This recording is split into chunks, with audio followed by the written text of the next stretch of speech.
तुलसीदास जी ने जो दार्शनिक व्याख्या प्रस्तुत की, उसका संकेत हमारे सौभाग्य था कि युग तुलसी परम पूज्य महाराज श्री गोस्वामी जी तो 500 वर्ष पहले लिख के चले गए, पर उस मानस की व्याख्या करने के लिए एक अवतार पुनः हुआ और ऐसी मौलिक व्याख्या परम पूज्य महाराज श्री ने जो प्रस्तुत की वो हमें आज सुलभ हो गई।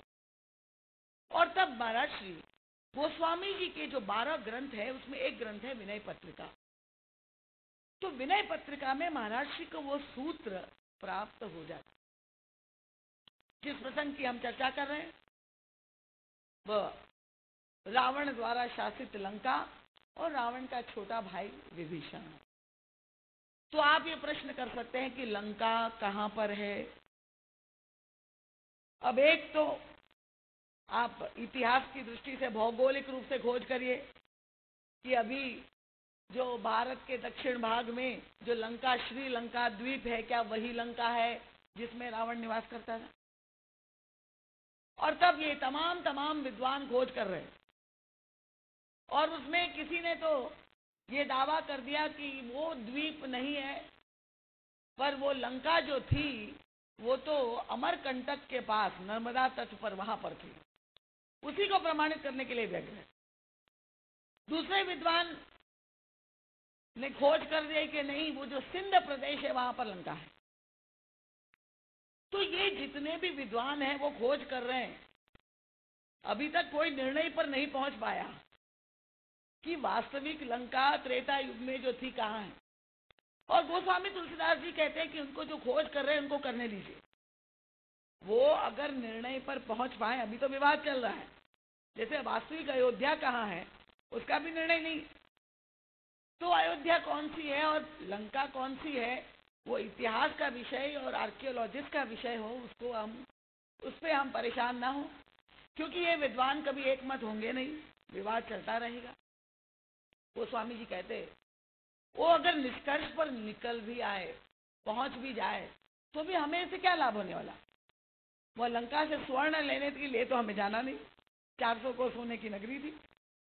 पर एक लंका ऐसी है जो हम सबको प्राप्त है, जिस लंका में हम और आप सभी नित्य निवास करते हैं।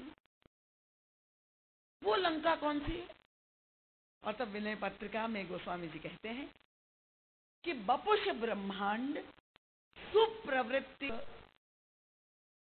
ये 400 कोस सोने की जो लंका का विस्तार है वो क्या है।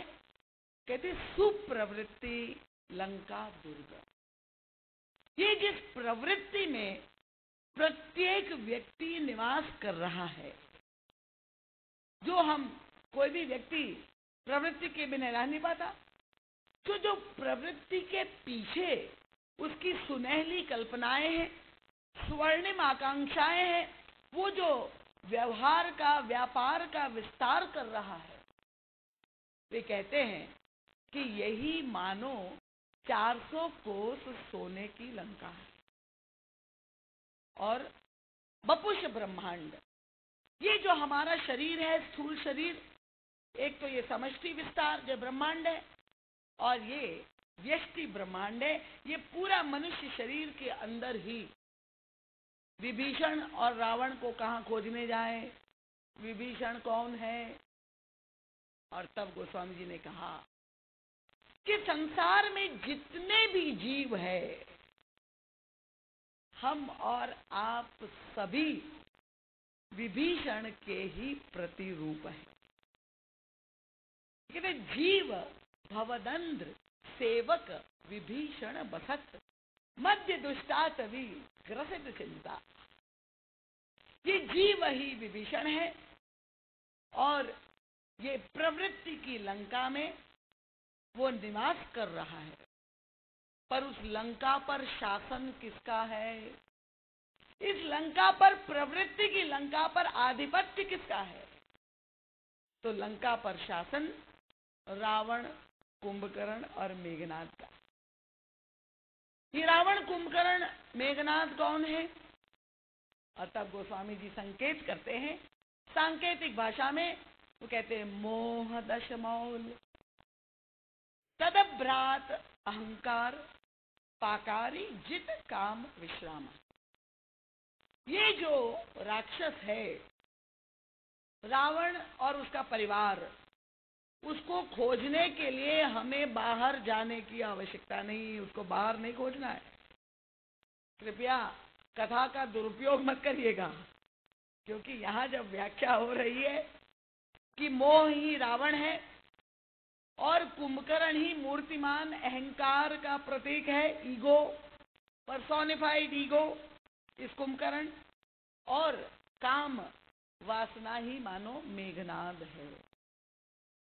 तो जब मैं ये गोस्वामी तुलसीदास जी ने जब ये व्याख्या प्रस्तुत की, ये यहाँ पर जितने भी श्रोता उपस्थित है ये सभी साधक है, और इसलिए ये आत्मचिंतन के क्षण है।